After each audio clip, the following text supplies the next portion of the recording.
In today's episode of our Inspiring Women series, I'm talking to Hayley Dawson. Thanks for taking the time to chat with me today, Hayley. I really appreciate it. Thank you for having me. I think I can say that you are a multi-talented woman with many strings attached to your bow. You're an associate director of research at the Research Institute for Disabled Consumers, which is a UK charity providing independent research to create accessible and inclusive products and services. You're also a Spanish to English translator, and you've recently founded The Blocks, an online community workshop series, and soon to launch a book. And this is all about helping people to navigate modern adulthood. Could you tell us more about The Blocks and why you felt the need to start a community like this? Yeah, sure. So I started The Blocks because I reached a point in my life where I was thinking quite deeply about what I was doing, where I was going. I think we can all reach that point sometimes. And I was craving connection with people at similar and different stages in life, to be honest. And I sort of found myself wondering what other people's thoughts were and what their take was on life. But I couldn't find a space that offered that general life skills support, as well as a space that held discussions on how we can navigate modern adulthood in a broader sense and build a life that is meaningful to us as individuals. So I was looking for something quite specific, and I couldn't find that space. So I decided to create it. And as I've been building The Blocks, I've realized, I guess, how much we as a society are trying to do, right? Especially young adults. We're trying to get a good education, find a job and progress, make friends, save money. We're trying to go to therapy and clean the house and spend time with our family. And many of us are working side hustles as well, because in some cases a 9 till 5 isn't actually enough to survive on comfortably. We're also trying to exercise and eat well and advocate change, and in the midst of all of this, trying to prevent burnout as well. So I get the weight of it all, and I can feel that pressure too. Some days, most days actually. And I think that the people who are experiencing the most challenges are young adults. So that's exactly why I built a space to bring everyone together and sort of share our experiences and cheer each other on. And so The Blocks has turned into a workshop series, a community, and a book that shares powerful ideas to help people navigate modern adulthood, and so deliver our workshop series to corporates, charities, conferences, universities, and other communities out there as well. And then we share and initiate discussion on various themes. We usually talk about things like work, money, relationships, well-being. And interestingly, our most popular set of ideas is living life on your own terms. And so at the moment, I'm working on a book to bring these powerful ideas together and in an accessible format as well. Yeah. And about your book, I've heard that you are fascinated with hearing people's stories. Me too, which is why I love doing these chats with inspiring women. And you're going to tell people's stories in this book. I'd love to hear a little bit more about the book, if you can speak a bit more about it.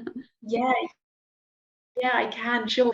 So the book, yeah, it's a really interesting and exciting project for me and for everyone involved as well. I've lost count, I think, of the number of people I've interviewed for the book. So many people have come forward to talk about the themes that we talk about in The Blocks. And yeah, I'm really honoured to give a voice to so many people as well. But I've spoken to so many of the Blocks community about their experiences and the way that they live their lives, and I've spoken to experts as well who work with young adults to gain insight and advice from them to include in the book. But the idea for the book came from discussions that I had been having with the Blocks community, because I noticed that there was this kind of underlying feeling of pressure to achieve certain things in life and on a certain timeline as well. And people would be saying things like, I want X, Y, and Z, and I feel bad about myself because I haven't done that yet. Or they would say, you know, my parents have done all of this by the time they were 25 and I'm failing because I can't figure this out. But the thing is that previous generations had, you know, that the things that the previous generations had has almost become inaccessible for us today. And we're sort of stood at this really strange crossroad. I like to think of it as with tradition tempting us to turn left and necessity pulling us to the right, and we're just not sure which way to turn. And I think many of us can see that modern adulthood has thrown some intense obstacles our way, and that's not to say that previous generations didn't struggle with certain things. Of course they did, but it's quite clear that we can't reach what they did as easy as they did or on those same timelines. So I'm also sensing a resistance to this idea of the perfect life and traditional versions of success anyway. And I wanted to give a voice to that, because if we're really being honest with ourselves, not everybody wants a degree, not everybody wants a job for life or house, marriage, and a family, right? Some people do want that, and that's beautiful, that's amazing. So we need to look at how we can get those people there. But there are also people who are realizing that they don't want all of that. And so we also need to look at how we can support those people as well to get to where they want to be without judgment or criticism, because these traditional milestones, they've become delayed or in some cases totally discarded. So I think what it really comes down to is building a life on our own terms, and that, you know, defining a life in our own way can help us to feel secure and confident and content with what we're doing and what we have. And this is what the Blocks is all about. It's about sharing those ideas and sparking conversation to help each other to build whatever we want to build. And that's what the book offers too. It's all about alleviating those pressures of modern adulthood, and helping people to build a life on their own terms as well. I love this, building your life on your own terms. I think that's really, really important. When can we expect to see the book out? I think late 2023. Okay, all right. Look forward to it. Okay. It's your mission at the Blocks to inspire people to build and live life with confidence and in a way that feels meaningful to them. At Cyssan, we also believe that it's really important to be yourself and to live your life in your own unique way. I guess build your life on your own terms too. What does living your life in your own unique way mean to you?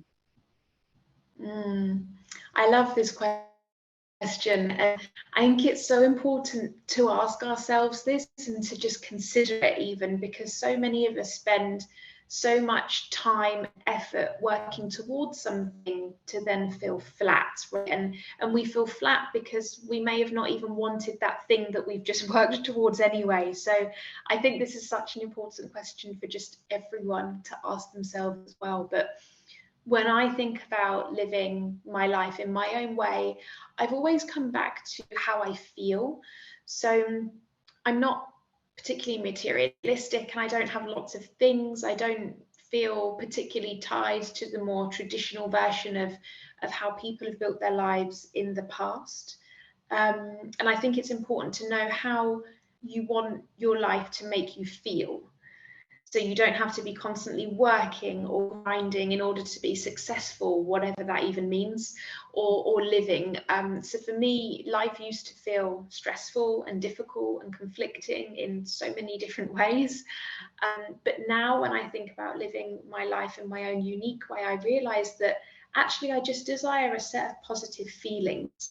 So I want to feel comfortable, I want to feel free, I want to feel helpful and impactful. And if I can achieve those feelings on a permanent or even a semi-permanent basis, because nothing's really permanent, to me that is successful, and that's my way of living my life on my own terms. So yeah, if I feel comfortable, free and helpful, and I can create impact, I'm happy. And I think that's all it is.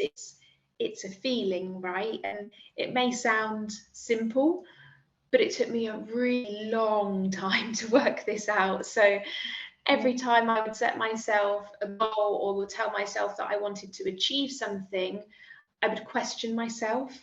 And I realized that I was questioning myself because I was doubting what I actually wanted, what life on my terms was, what my own definition of success was. And it's probably because I was just following what everyone else was doing.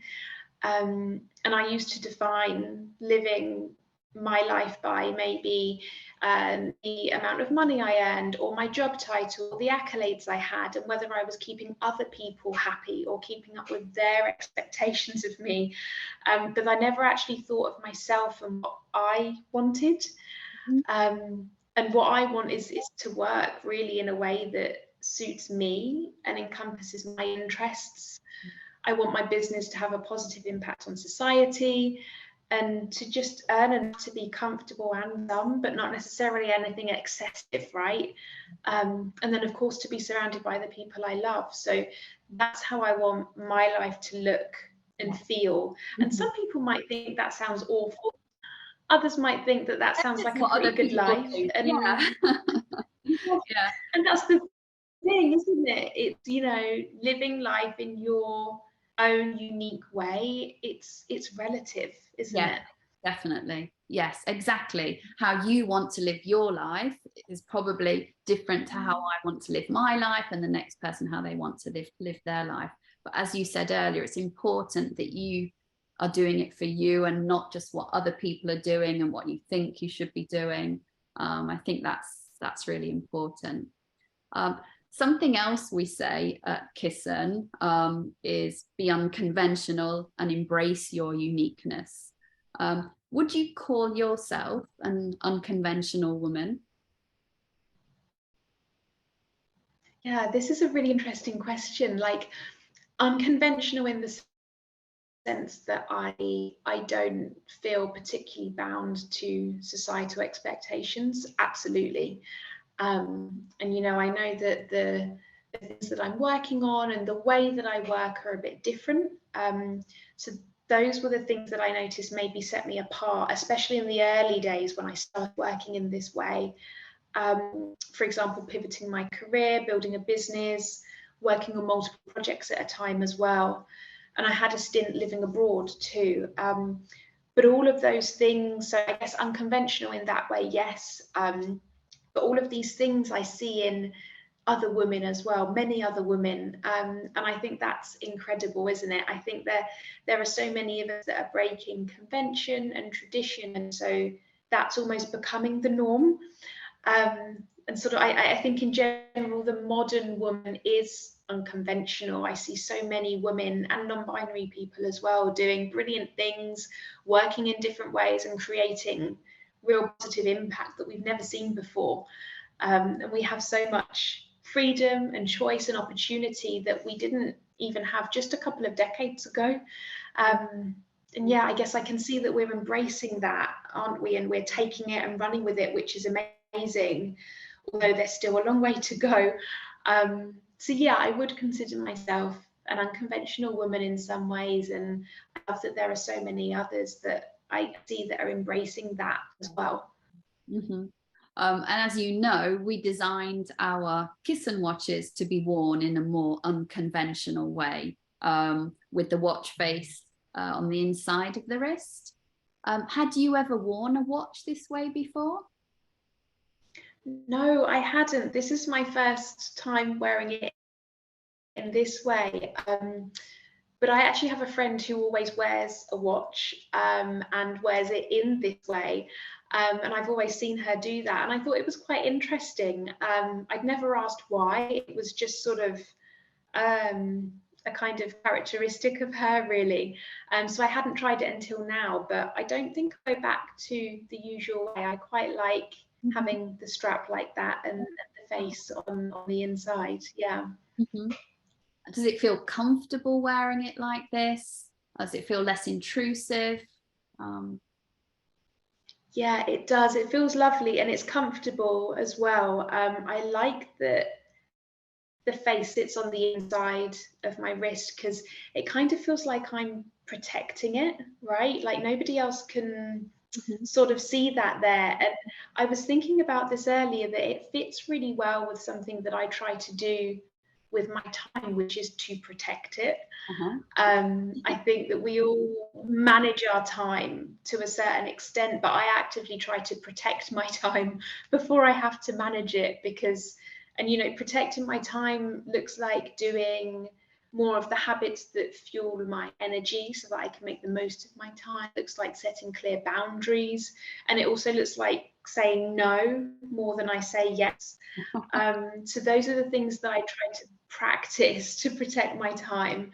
And wearing the watch in this way on the inside of my wrist, it kind of feels like a physical reminder of that, and that it's important to do that to protect my time. Yeah. I'll make a note of that, I think. I like it. Yeah. Well, thank you so much for talking to me today, Hayley. I really appreciate it. And good luck with the book. I look forward to reading it when it's out later this year. Thank you so much. Thank you. And thank you for inviting me. Very welcome.